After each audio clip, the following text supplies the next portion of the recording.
¿Y qué fue lo primero que llegó a tu vida? ¿La psicología o las Sagradas Escrituras? Bueno, digamos, después que terminé el secundario, entré en la licenciatura de Historia en la Universidad Nacional de Rosario. Después estudié Ujú, filosofía, teología. Cuando ujú, terminé de estudiar teología me di cuenta que la mayoría de nuestros problemas no eran teológicos y entonces ahí hice la ujú, licenciatura en psicología y después de la ujú, licenciatura en psicología hice la maestría en Sagrada Escritura. Me especialicé en Biblia, porque primero en el ámbito teológico me dediqué más a lo que sería la dogmática, San Agustín sobre todo, y bueno, ujú. después fui a la fuente, al alma de la teología, que son las Sagradas Ujú. Escrituras.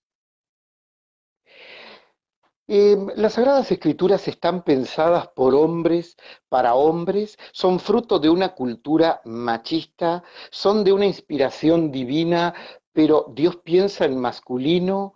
¿Cómo es esto?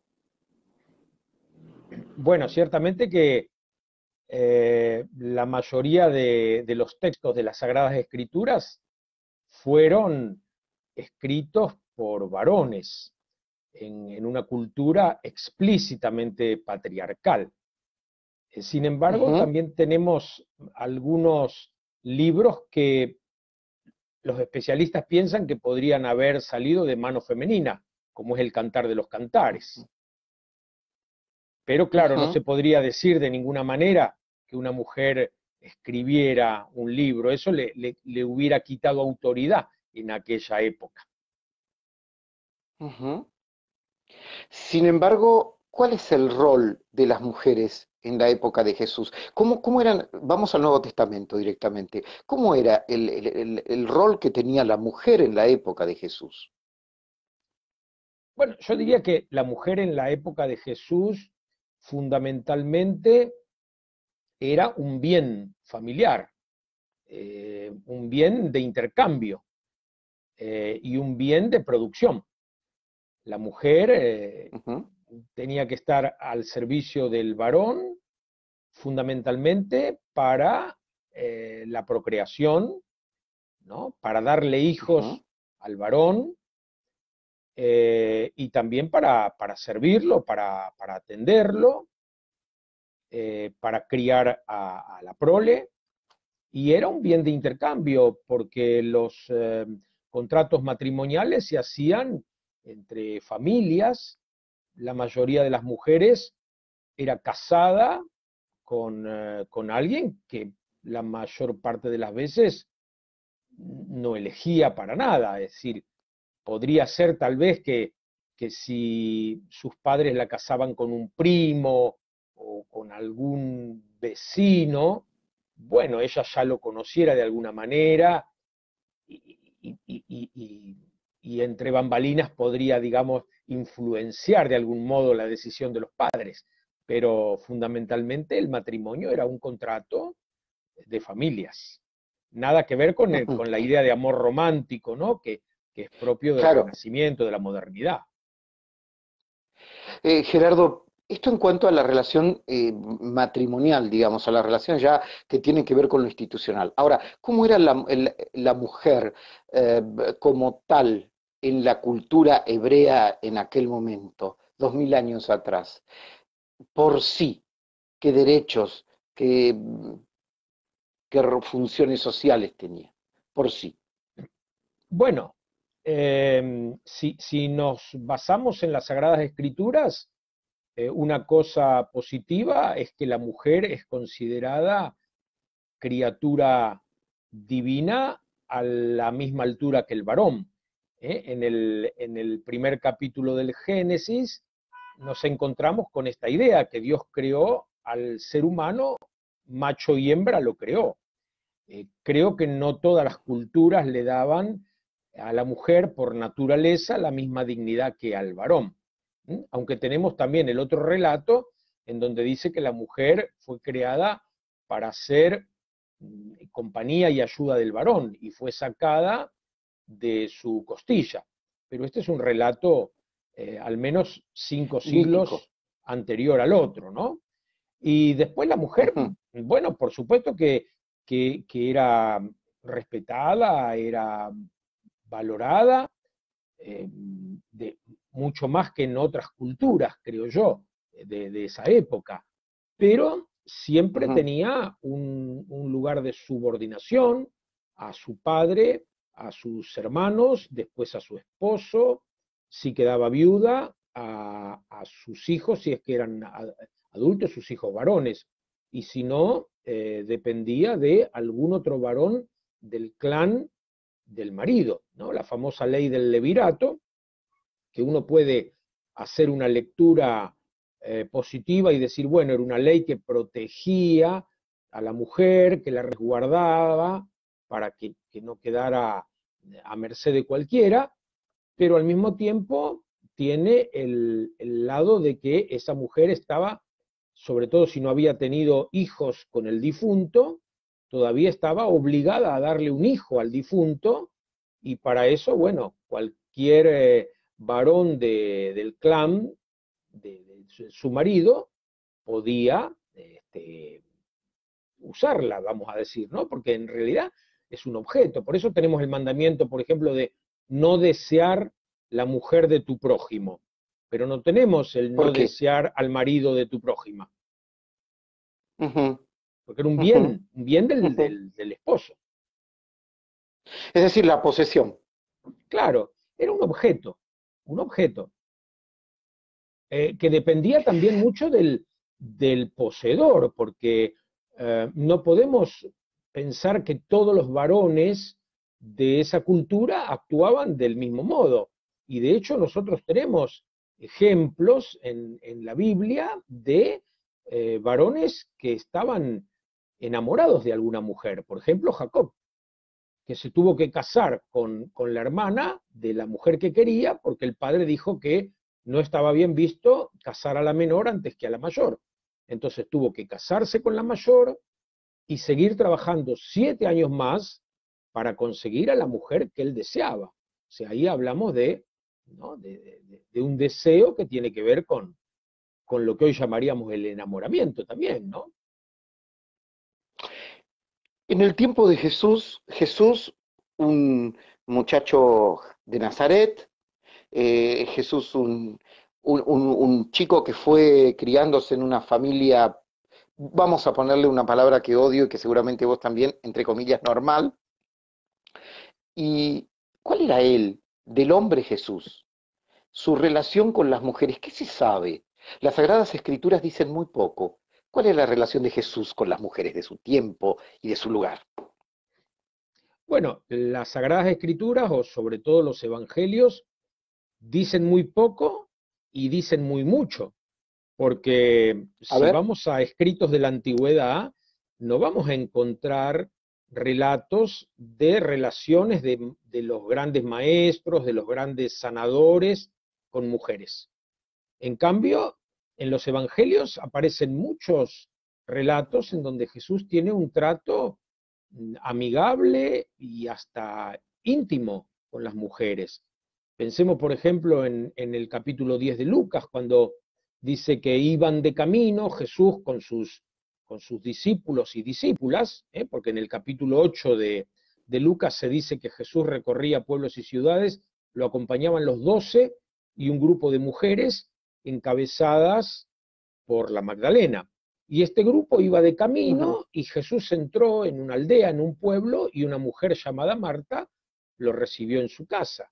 Y después vemos que dentro de esa casa, la hermana de Marta, María, se pone a los pies, ocupando el lugar, usurpando, yo diría, el lugar de un discípulo, por tanto de un varón, para escuchar a Jesús. Y Jesús tiene un comportamiento inusual, aceptando que María esté ahí como una discípula, ¿no? Y no como Ujú. una servidora, como una diaconisa, como es el caso de Marta, que sirve a Jesús, que lo diacona, ¿no? De ahí viene Ujú. diaconado, significa servicio. La primera Vam- diaconisa en los evangelios es la suegra de Simón. Cuando se levanta, Jesús la cura de unas fiebres muy altas que tenía. Cuando se levanta, se pone a servir, o sea, a diaconar. Y en el Ujú, Evangelio de Marcos, eh, ujú. después, digamos, está el caso de la suegra de Pedro, que diacona. Después, en el capítulo 15, las mujeres que están cerca del crucificado, que también dice, habían seguido a coleo, ¿no? A colitar, y diaconeo y servido a Jesús desde Galilea. Y el otro que va a servir en el Evangelio de Marcos es el mismo Jesús. No he venido a ser servido, sino a servir. O sea que el término diaconar, servir, en Marcos está reservado a las mujeres y a Jesús. Ningún discípulo varón realiza esta acción en el Evangelio de Marcos. Quiero ir ahí, no sin antes decirte que voy a preguntarte, sin dudas, por qué pasó entonces con las diaconisas y qué pasó con las mujeres dentro de la iglesia. Pero sí, a propósito de tu último párrafo, digo, ¿quiere decir que las mujeres entendieron mejor que los varones en aquel momento el rol que venía a ser el maestro, el de servir? Bueno, yo creo que sí, porque ellas ya servían. Entonces, les resultó natural este servicio. Entraron en sintonía con Jesús, eh, entraron, digamos, en paridad, vamos a decir de algún modo. O sea, lo sintieron muy cercano a ellas. Cuando, cuando en el lavatorio de los pies, según el Evangelio de Juan, eh, Pedro reacciona violentamente, incluso diría yo, ¿no? Ante Jesús, que le quiere lavar los pies. Yo digo, ¿cómo reacciona de esa manera ante un maestro humilde? Es que Pedro no lee ese gesto de Jesús como humildad, sino que Pedro lo lee como entrar en un ámbito femenino.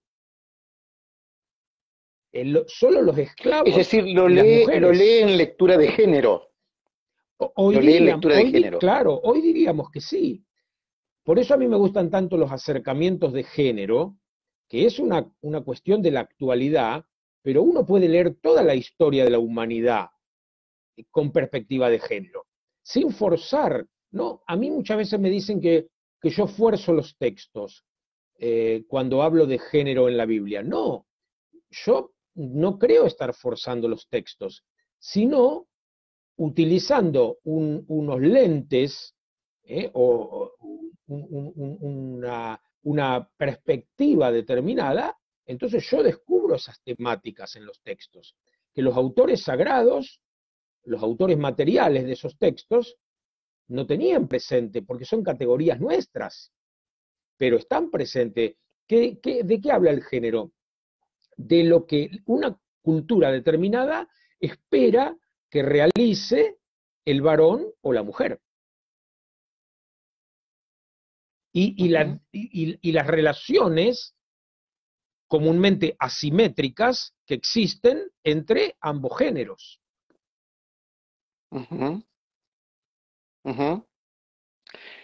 Eh, a propósito de esta asimetría, las mujeres pudieron haber percibido en Jesús, y apelando a tu experiencia de psicólogo, las mujeres pudieron haber percibido o entrado en sintonía con la parte fémina, con la parte de fémino, con la parte del ánima, como Jung habla, ¿no? Con la parte femenina de Jesús y sentirse identificado con eso, es decir, con el que lava los pies, con el que les dirige la palabra, y a diferencia de los que estaban acostumbrados al patriarca, al macho hebreo. Bueno, yo creo que Jung, cuando habló del animus y el ánima, lo hizo mucho antes de que se empezara a hablar de perspectiva de género. Hoy a mí me cuesta hablar de esto, lo femenino, lo masculino. O sea, por ejemplo, Leonardo Boff, cuando escribió su preciosa Mariología, El rostro materno de Dios, ¿no? Y yo cuando lo leí por primera vez me encantó, pero todavía no estaba metido en esto de la perspectiva de género. Entonces me pareció hermoso que hablara de la ternura de Dios como algo maternal. Pero hoy día yo creo que un varón eh, puede ser tierno sin dejar por eso de ser varón. Es lo que por ahí se habla de las nuevas masculinidades, ¿no? Que a mí es una terminología que no me termina de cerrar, porque justamente Jesús fue un varón tierno, ¿eh? Cuando la mujer que sufría hemorragias viene y lo toca por detrás, esta mujer, por el hecho de estar perdiendo sangre, en su cultura era considerada una impura y por tanto una pecadora.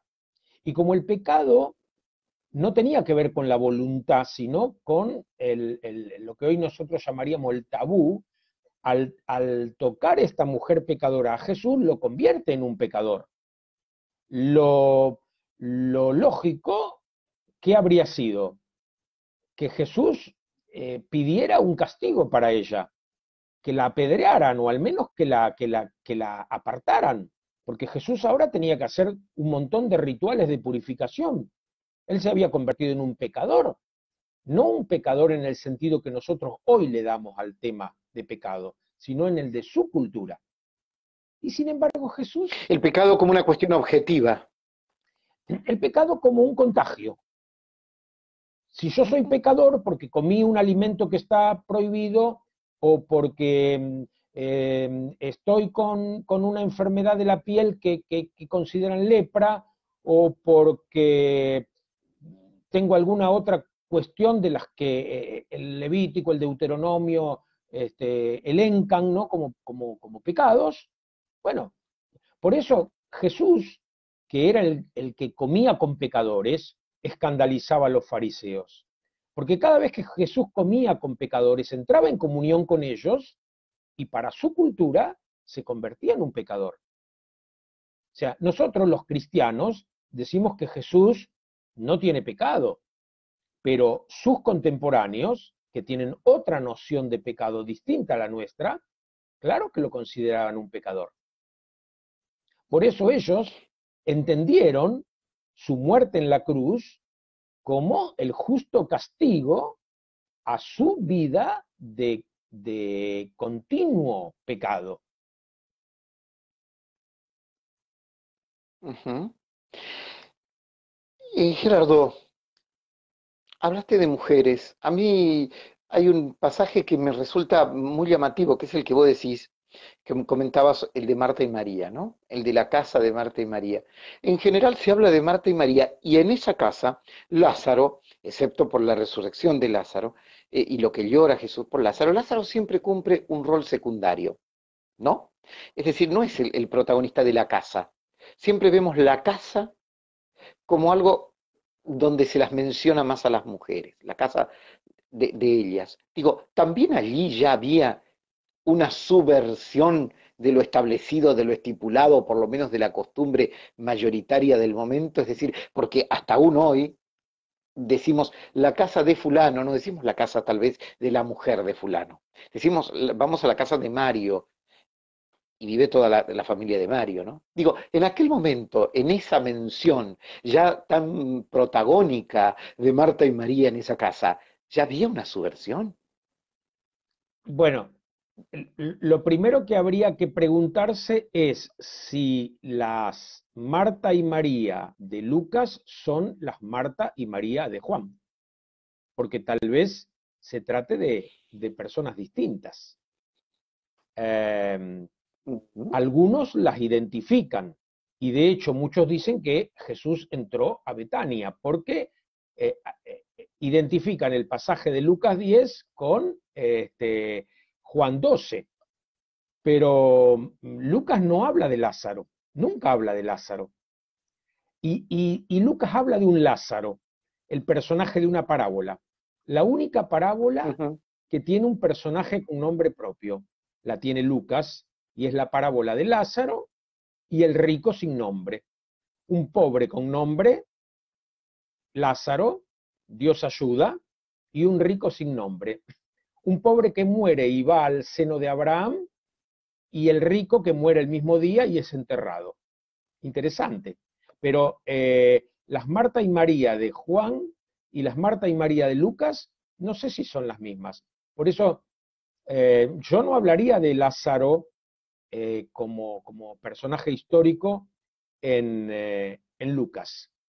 El Lázaro de Lucas, que algunos también han identificado como el hermano de Marta y María, el Lázaro de la parábola.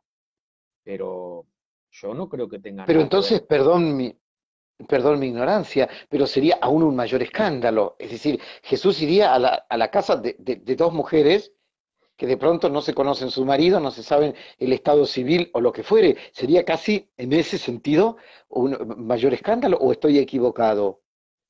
No, no, bueno, Jesús ya venía escandalizando, porque si en el capítulo 8 de Lucas dice que Jesús recorría pueblos y ciudades y lo acompañaban los 12 y un grupo de mujeres encabezado por María Magdalena, de la que sacó 7 espíritus malignos, no sé cuántos tendría Magdalena, a lo mejor tenía 14 y entonces le sacó solo la mitad, pero el texto dice que le sacó 7.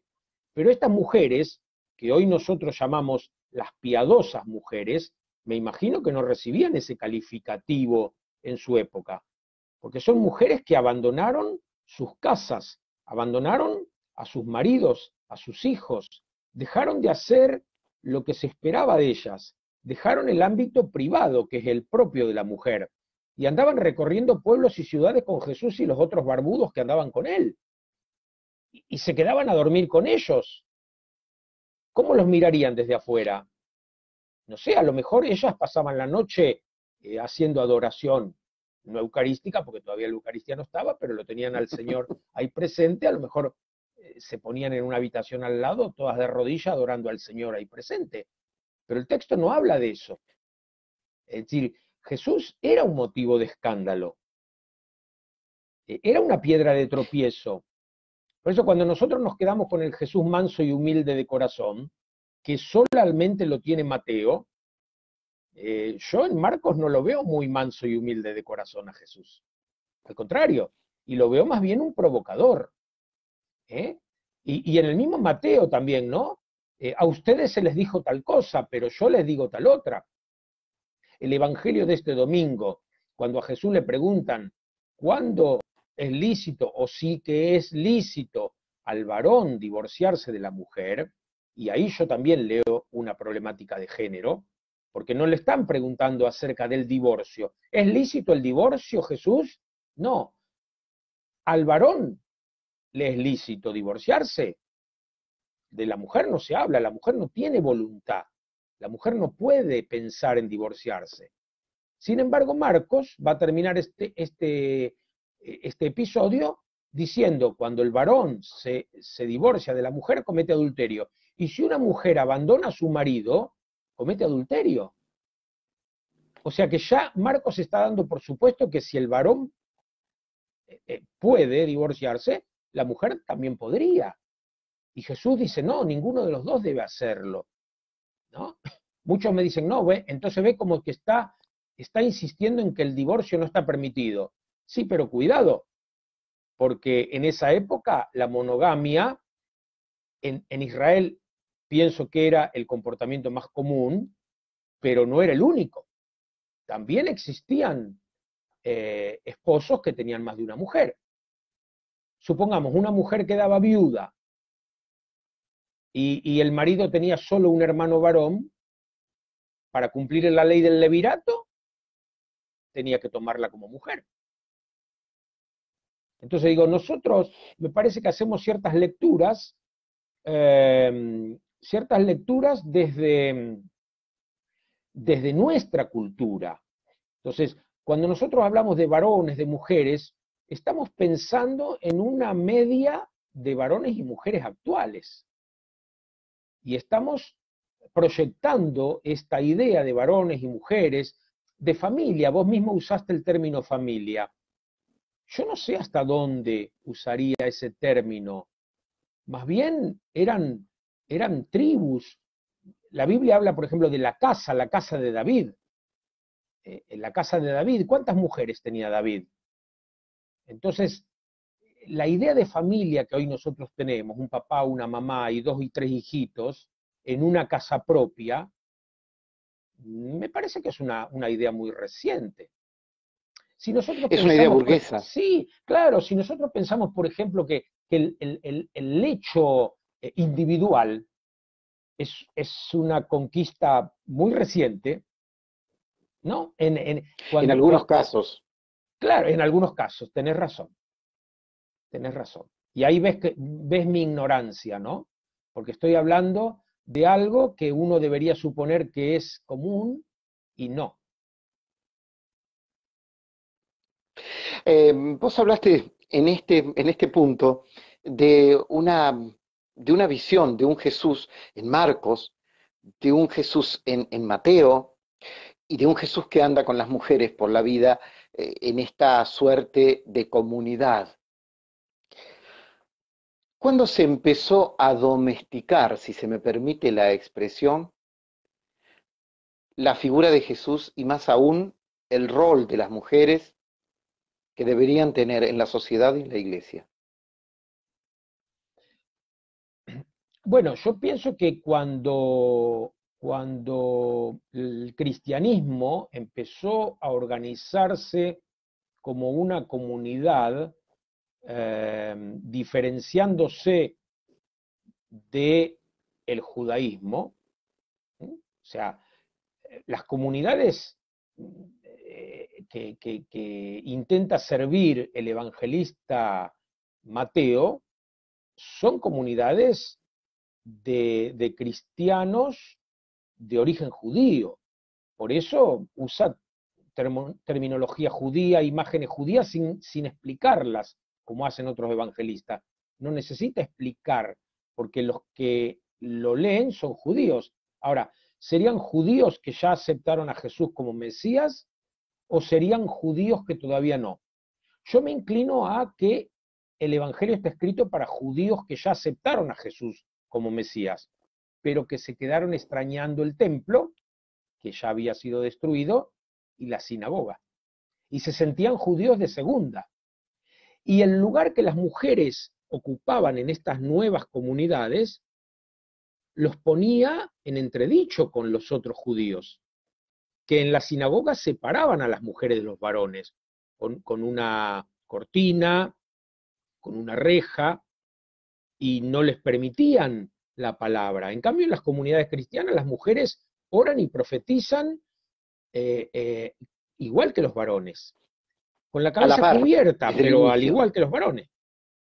Entonces, esto escandalizaba y por tanto yo creo que en una segunda, tercera generación de cristianos empezaron a poner paños fríos para justamente evitar el escándalo. No lo hicieron tal vez como una vuelta patriarcal, pero el patriarcado, como tantos demonios, no se expulsan de un día para otro. Jesús logró expulsarlo, él. Por eso yo digo que Jesús no era un varón no heteronormado. Es decir, no se regía con los roles de varón y mujer propios de su cultura. Esto es lo que yo entiendo cuando digo que él no era heteronormado.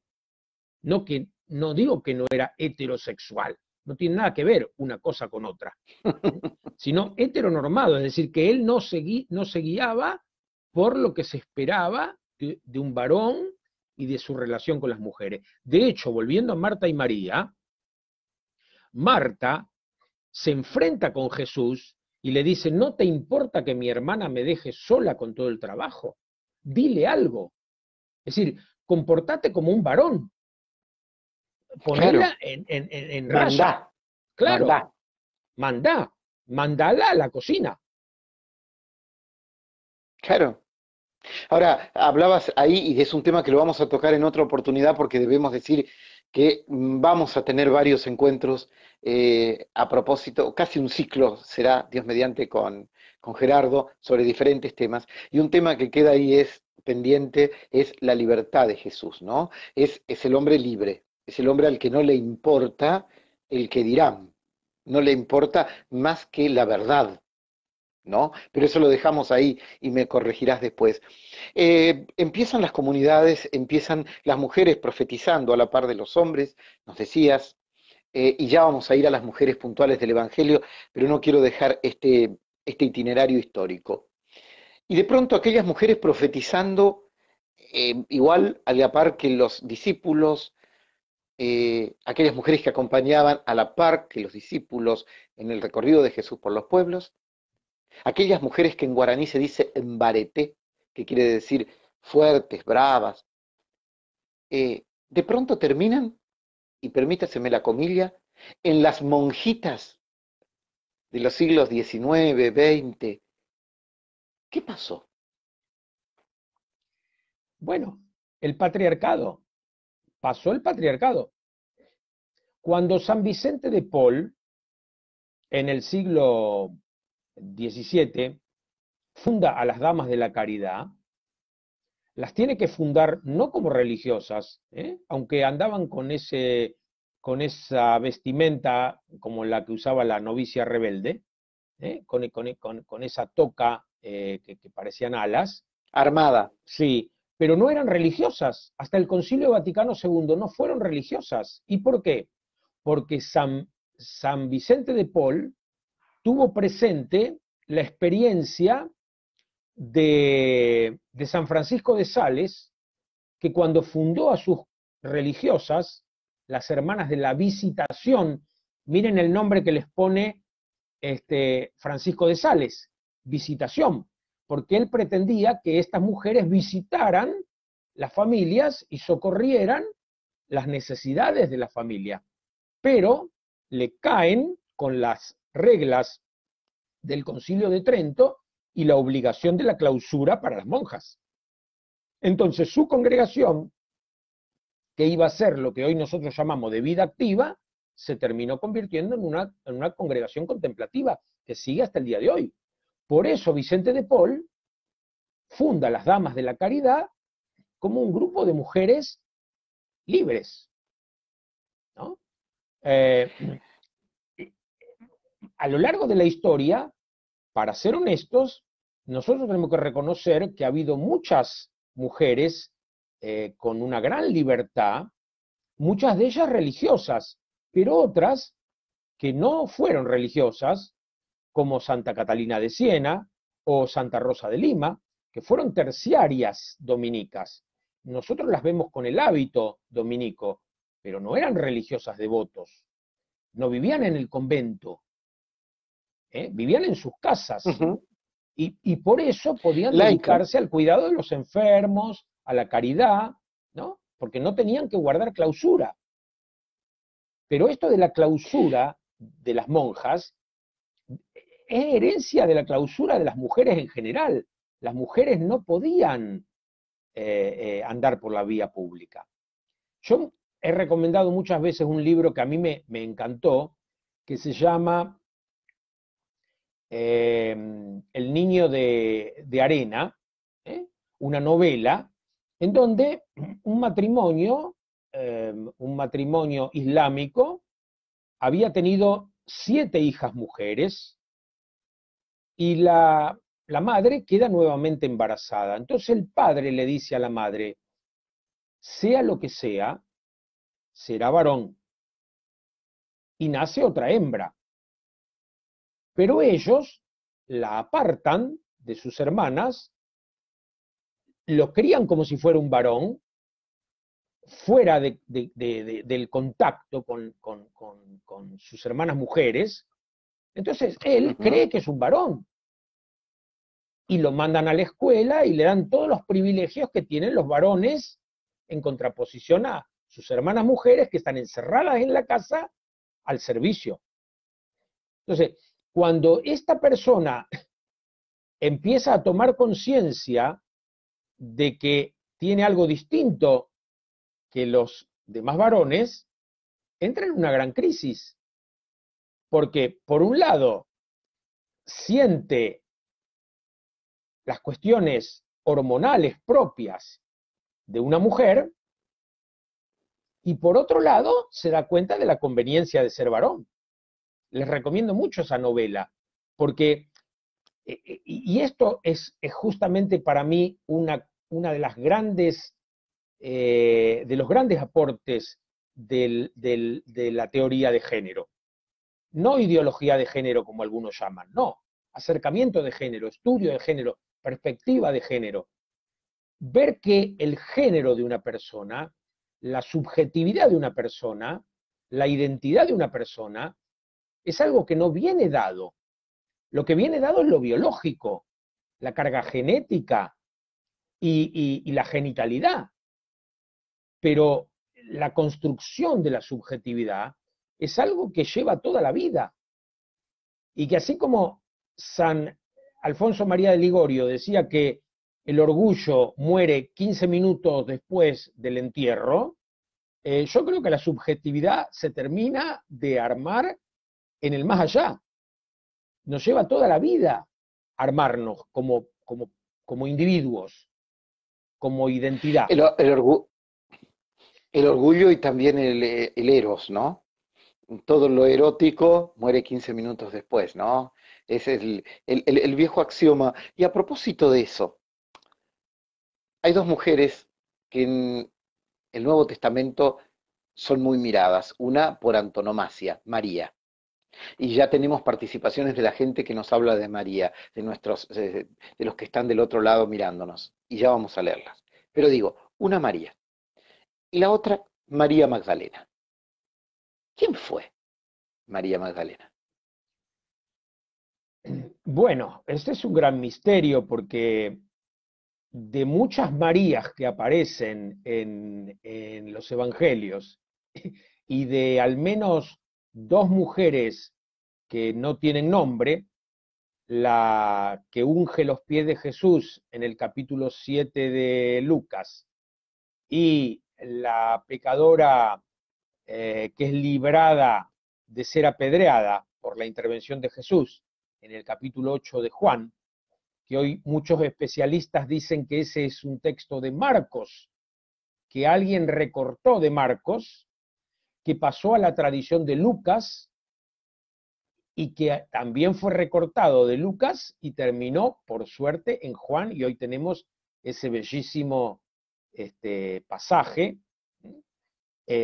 a partir del cual el Papa Francisco escribió su hermosa Misericordia Mísera, ¿no?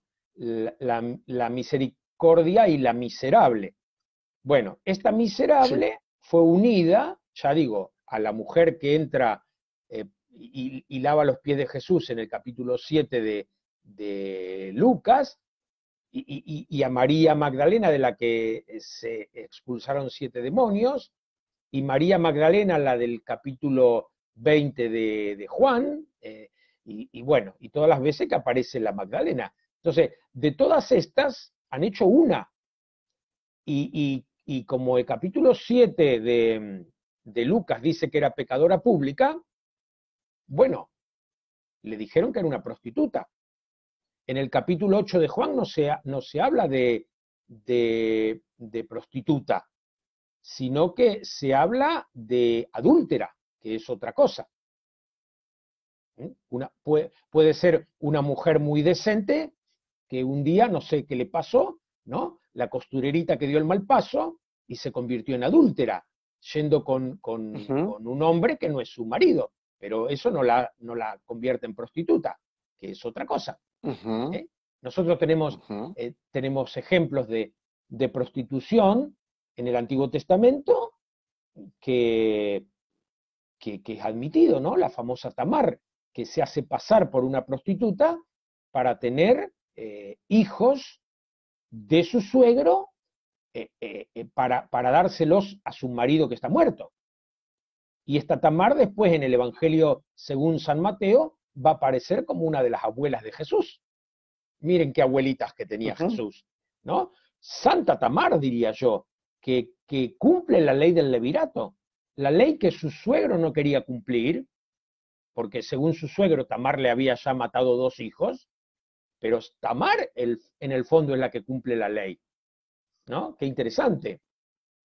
Y Es muy ya que interesante estamos, porque además nuevamente estamos en la subversión de lo establecido, ¿no? En la burla a la norma. ¿Qué me claro, decías? Y ya que estamos, no, que ya que estamos con Mateo, soy consciente que me fui de María Magdalena, pero no lo hice a propósito. Si quieren, sí, volvemos. Pero ahora En volvemos. Mateo, eh, eh, eh, eh, tenemos otro señor que es subversivo, vamos a decir en cierto modo, José. José decide repudiar en José. secreto a su esposa porque la descubre embarazada de alguien que no sabe quién es. Y sin embargo no lo hace. Entonces, la obligación en justicia de repudiarla para no darle su nombre, el nombre de su familia a alguien que no le pertenece, ¿no? Sin embargo, cambia la justicia. Y esto también lo podemos decir del capítulo 12 y capítulo 13 de Juan. En el capítulo 12 tenemos a esta mujer que unge la cabeza de Jesús,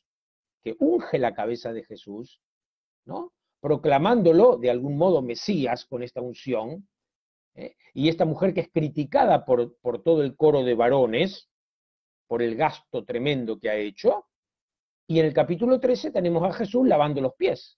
O sea, la mujer está ocupando el rol de un varón, ungiendo a Jesús, metiéndose en un corrillo de varones y escandalizando a todos los varones, y en el capítulo siguiente Jesús lavando los pies de sus discípulos y escandalizándolos a ellos. Entonces, esto en los evangelios se da muchísimas veces, este cambio de roles. Si nosotros tenemos presente que las cartas de Pablo son anteriores a los evangelios, no podemos olvidarnos que Pablo en Gálatas dice que en Cristo no existe judío ni pagano, libre ni esclavo, varón ni mujer. Una cita que lamentablemente no siempre recordamos.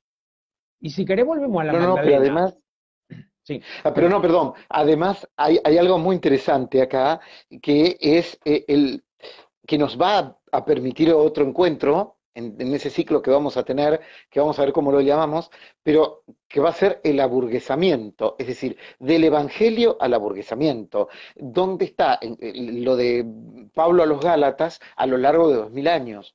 Hasta que aparece un sudamericano del fin del mundo que empieza a hablar de algunas cosas, pero porque el mundo también si no pasa por arriba. Pero es un tema para otro momento. Me claro. quedo entre tanto con una frase muy linda de Héctor que nos dice, resulta que José no resultó ser tan justo, el justo José. Claro, no Es resultó ser decir, no justo con la seguía la justicia categoría, claro, con la de su categoría época. de su época. Entonces, en ese sentido, podríamos decir que José también era un varón no heteronormado, porque no hace Absolutamente. la justicia de acuerdo al criterio que se espera de un varón. ¿eh? Ahí está diciendo María Marta, estoy leyendo, entonces el pecado se Sí, contagia, como se dijo hoy, y la santidad también, en el pensamiento de muchos hebreo. judíos contemporáneos a Jesús, esa era la idea. No es la idea que debemos tener los cristianos. Nuestra idea de pecado tiene que ver con la voluntad. Por eso, si una No, persona pero yo estuviera en creo una que situación irregular, sin desearlo, no podemos decir que está en pecado. uy, mirá que estoy anotando acá los ítems. ¿Eh? ¿Sabes qué estoy anotando? ¿Sabes que anoté acá la palabra pecado? Todo lo que creemos pecado es pecado. ¿Cuándo hay verdaderamente pecado? Esto desde el lugar de Sagradas Escrituras, de teólogo, pero también desde el lugar de psicólogo. ¿Eh? Caramba, que te vamos a unar las dos cosas. Pero volvamos a la Magdalena. María Magdalena, esa mujer que entonces de varias se hizo una.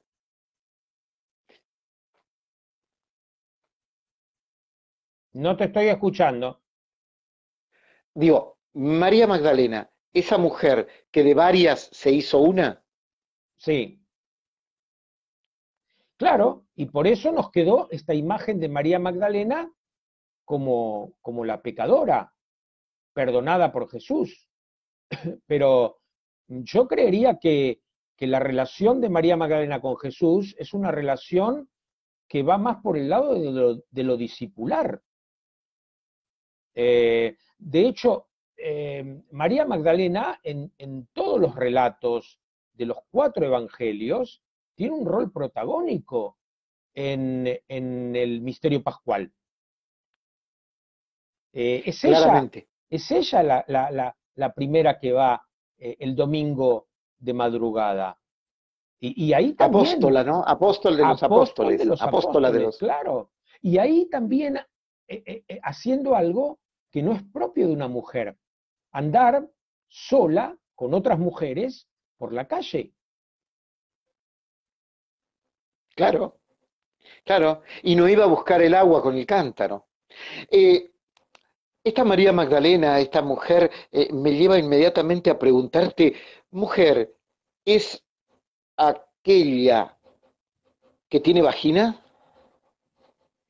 ¿O de algún modo la perspectiva de género nos puede hacer cambiar esa visión? Bueno, ya sabemos aquello, ¿no? De Simone de Beauvoir. Eh, Mujer no se nace, sino que se hace. O sea, nosotros nacemos generalmente macho y hembra. También están los hermafroditas, que no hay que olvidarse. Ujú. ¿Eh? Nosotros nacemos de ordinario macho y hembra, pero después cómo nos desarrollamos como varones y mujeres. El solo hecho del nombre que nos ponen, eh, yo descubrí no hace mucho que mis padres, yo soy hijo mayor, mis padres no habían pensado nombre de mujer para mí. Y bueno, por suerte lo ¿Y descubrí esto bien qué? tarde, ¿no? Pero digo, ¿qué significa? Porque, Y bueno, porque de algún modo sus expectativas de que yo, por el hecho de ser el mayor, tenía que ser varón, no me quedaba más remedio que ser varón, esto por supuesto que influye en mí. No es gratuito la carga de deseo de los padres en los hijos. Entonces, no, qué curioso porque, qué curioso porque hace muy poco le preguntaba a mamá, si yo hubiera sido mujer, ¿qué nombre tenían pensado con papá? Y me dice, nunca pensamos un nombre de mujer. ¿viste? Y era época pre-ecografía. Claro, por supuesto. Ahora, qué loco eso, lo que venís a traerlo acá, que de algún modo choquea, ¿no? Por supuesto. Ahora, el tema está, si uno eso lo asume, lo incorpora a su propia historia, lo redime, diríamos en términos teológicos, o lo lleva como una carga, como un peso. Entonces es así la cosa. Yo veo que hay mucho miedo a todas estas cuestiones, como si alguien de afuera nos pudiera hacer cambiar así como así nuestra Que se orientación, contagia como el antiguo pecado. Claro, no. Por supuesto que hay lobbies de todo tipo, claro que los hay, pero esto no influye prácticamente en las personas, no.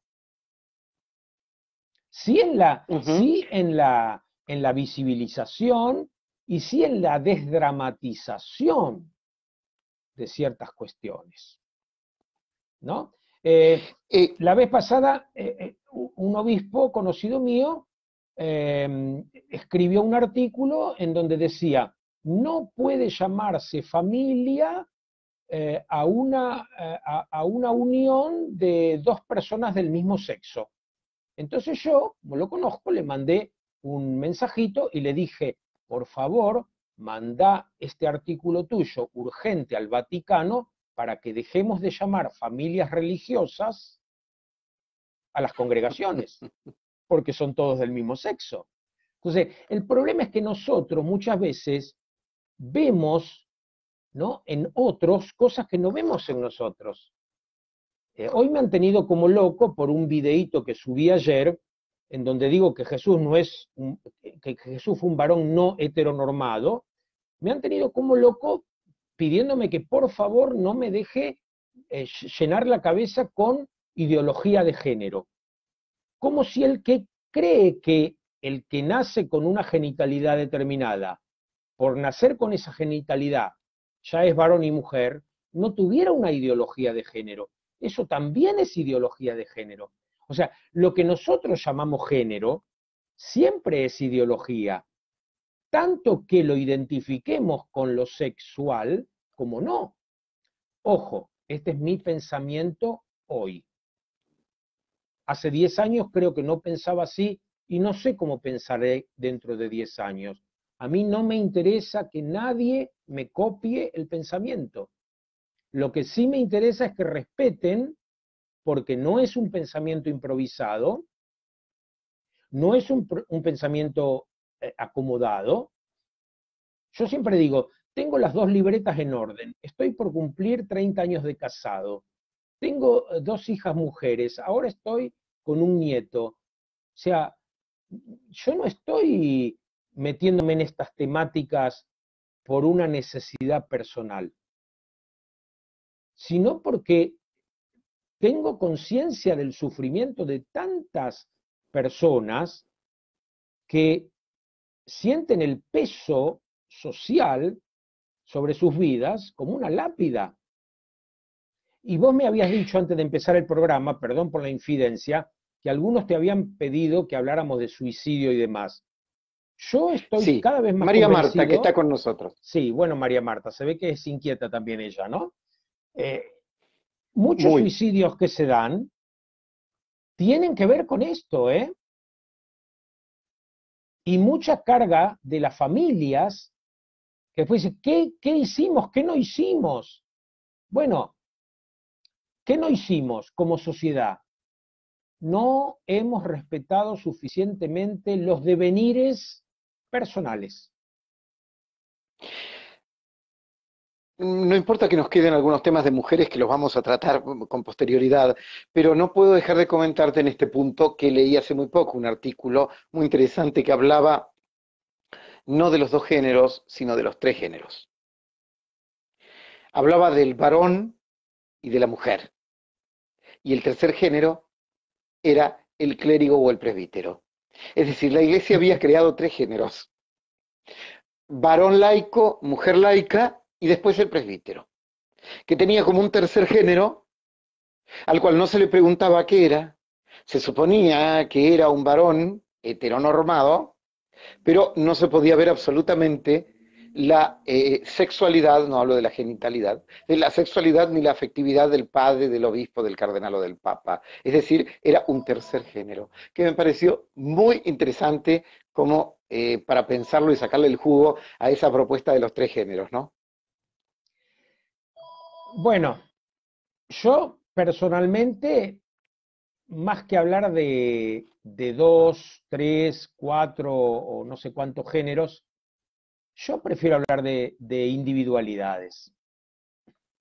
Y cada persona construye su género identificándose con otras personas que ha visto.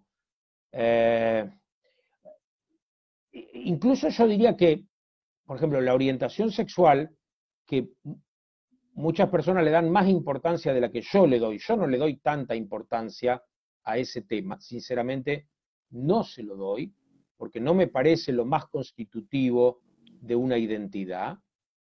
Eh, pero la orientación sexual es una construcción inconsciente tempranísima. O sea, hay voluntad, pero una voluntad inconsciente. Perdonen, estoy utilizando términos que tal vez el que estudió psicología lo entiende un poco más. El que no, por ahí inconsciente significa que no se da cuenta. No, el inconsciente es lo reprimido. Se eligió eso, vaya a saber por qué, y se lo reprimió. es un misterio, van a decir, pero es una cosa Se lo re eligió para loca. Sí, reprimirlo. Se lo eligió para reprimirlo. vaya a Aclaro saber, ¿no? la semántica. Sí, es lo que yo pienso en este momento. Ahora, con respecto a lo que vos decís, yo creo que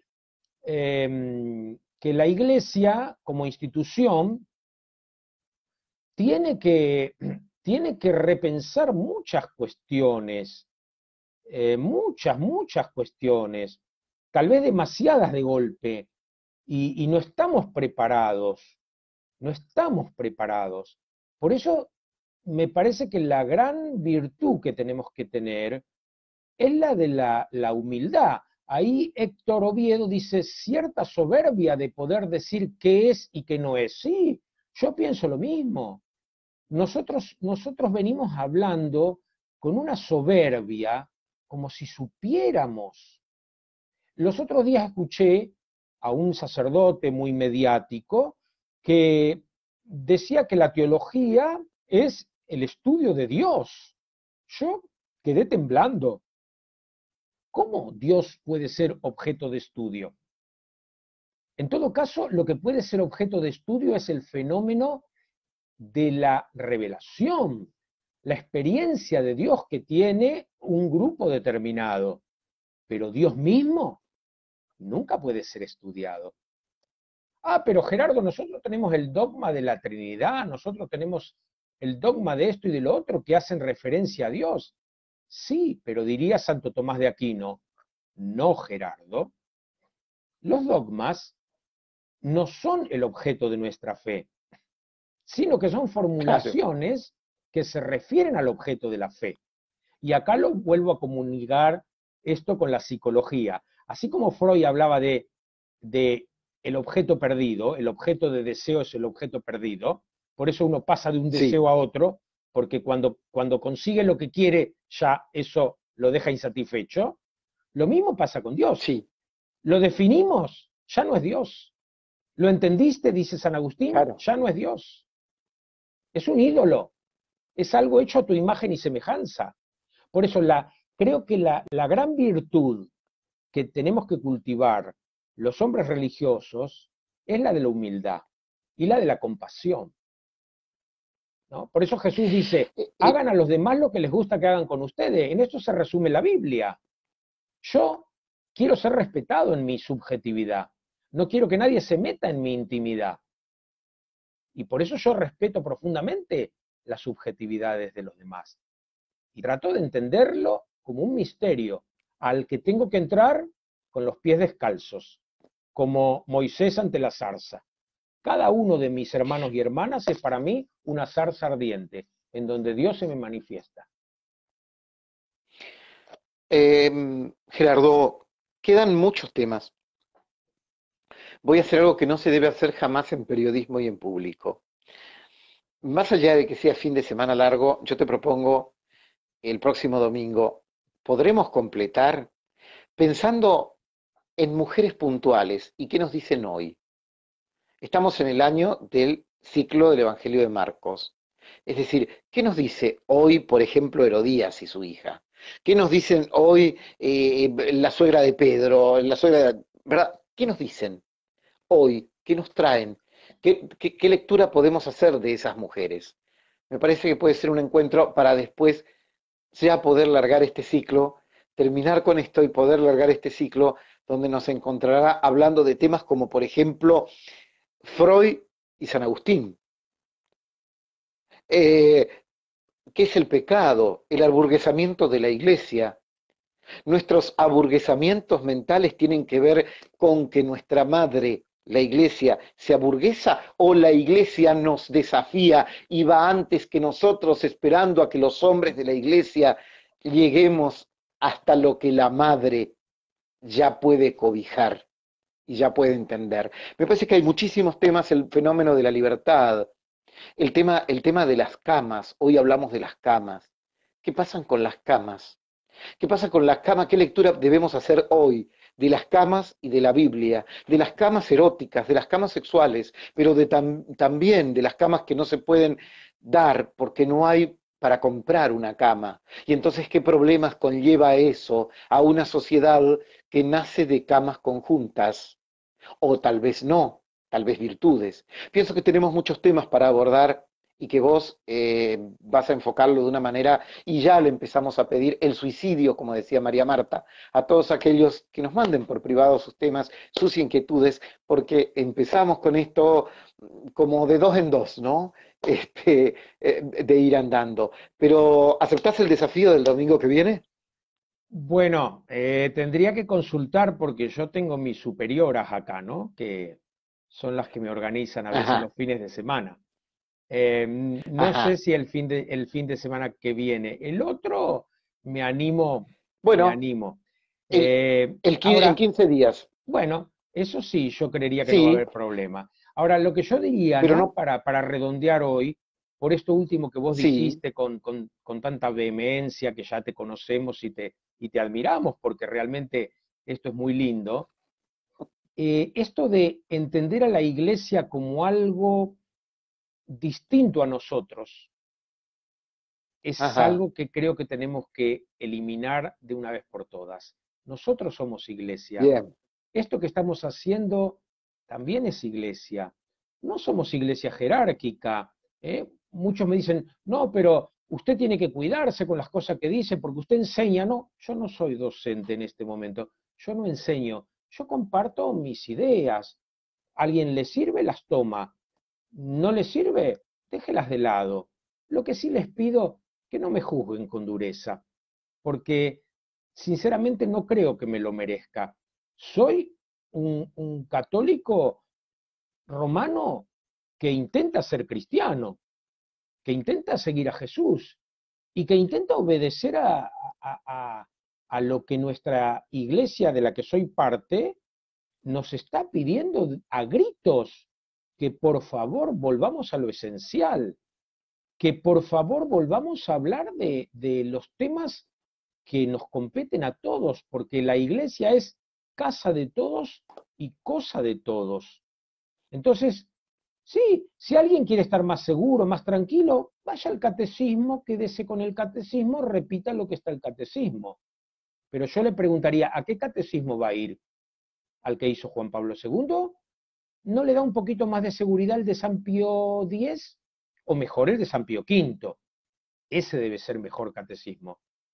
El que me dice que hay que ir al catecismo, me está diciendo que la iglesia también evoluciona en su pensamiento. Lo esencial sigue siendo lo mismo, pero el discurso va cambiando. Hay quienes se sienten más cómodos conservando el discurso como se venía diciendo hasta ahora. Yo los respeto, los admiro y jamás, jamás los juzgo, porque ¿quién soy yo para juzgar? Pero les pido que hagan lo mismo con los que creemos que tenemos que avanzar en otro tipo de discursos. Porque yo me estoy encontrando cada vez más con jóvenes que han hecho un largo recorrido en la iglesia, que han sido monaguillos, que han sido seminaristas, que han sido novicias en congregaciones religiosas, que han sido catequistas y que dicen, ahora me interesa la espiritualidad, no voy más a la iglesia.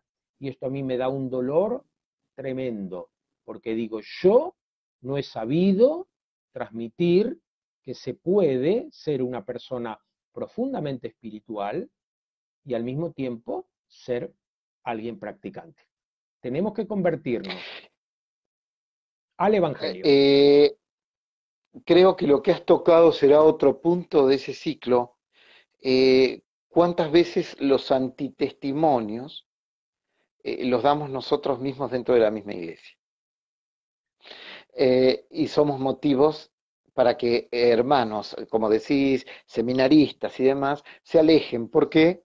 Porque nosotros, digo nosotros, obispos, cardenales, monaguillos y, y laicos de a pie, somos motivos de esos escándalos.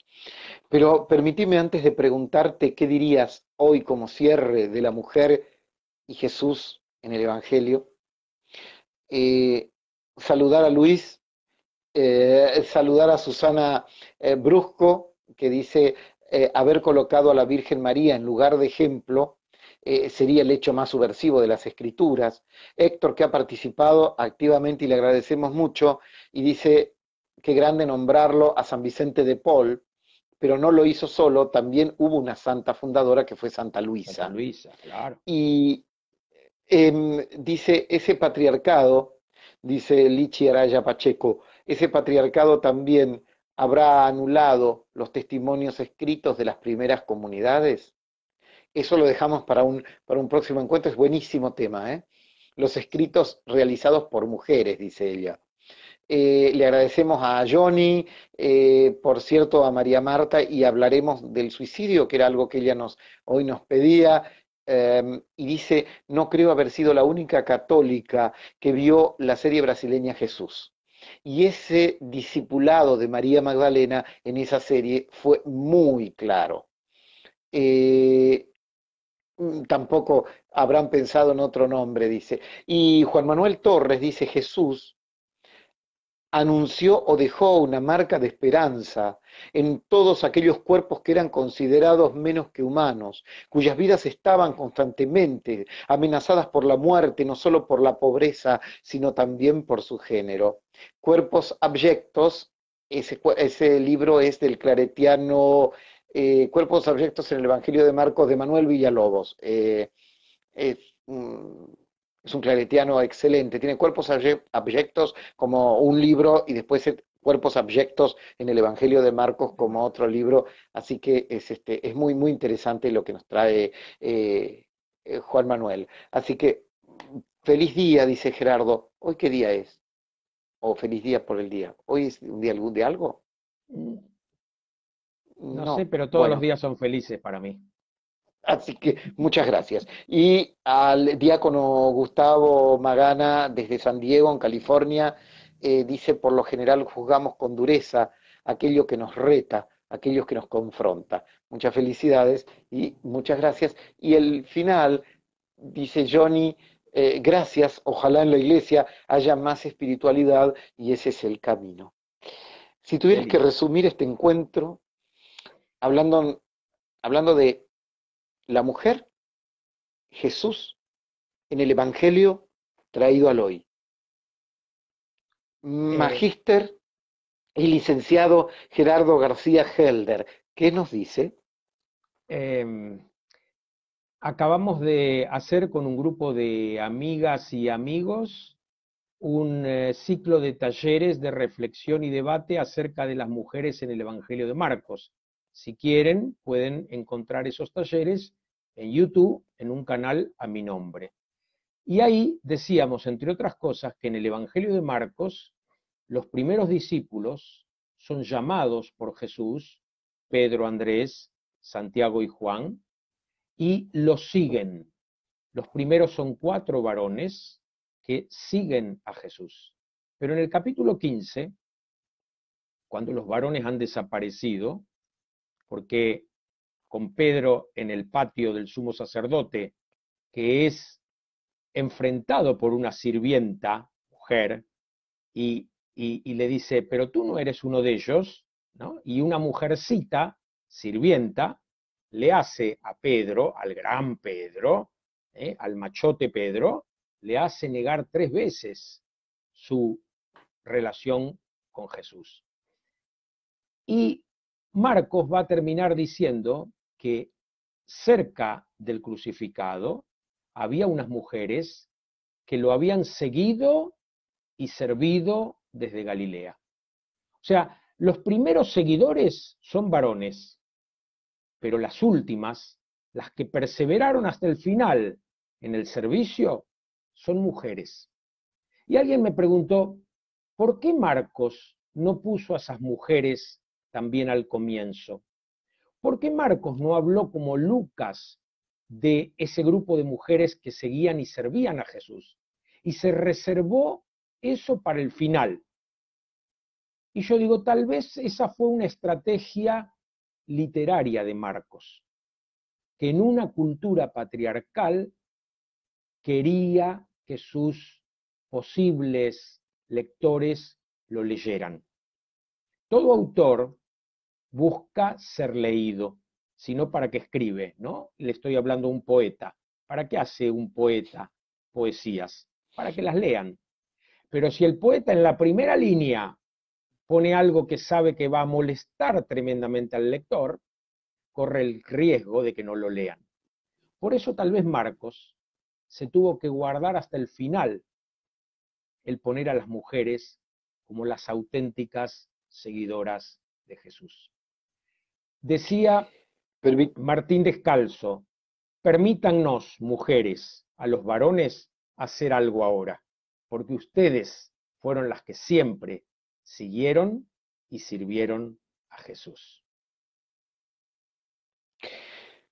Permitime decirte que como buen psicólogo, como buen escritor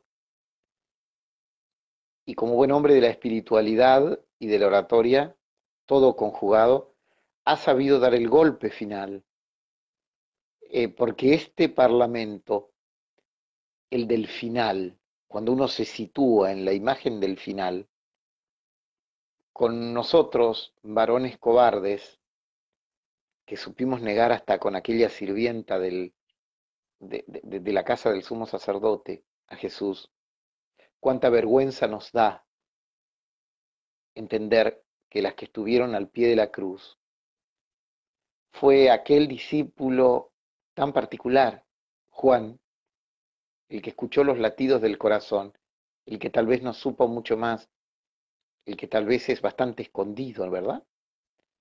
Y, y aquellas mujeres, fundamentalmente aquellas mujeres que después tendrán la gran recompensa de ser las que primereen la resurrección. Pero sin dudas que ese golpe ha sido muy fuerte y nos deja pensando. Benditas mujeres aquellas que al pie de la cruz supieron decir amén aunque no entendían, supieron mirar para arriba aunque todo las tiraba para abajo. Benditas mujeres aquellas que siguieron a un Jesús revolucionario y amaron hasta el extremo a un Jesús desnudo.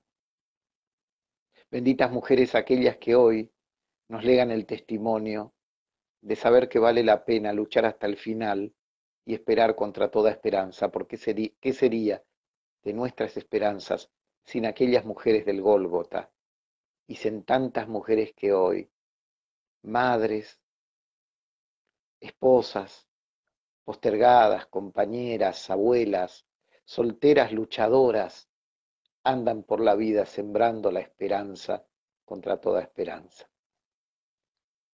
Gracias, Gerardo, por tu tiempo, por tus conocimientos y por tu empatía de siempre. Muchas gracias a todos ustedes y acá estoy para servir en lo que pueda. En 15 días nos reencontramos. Si Vale que Dios va.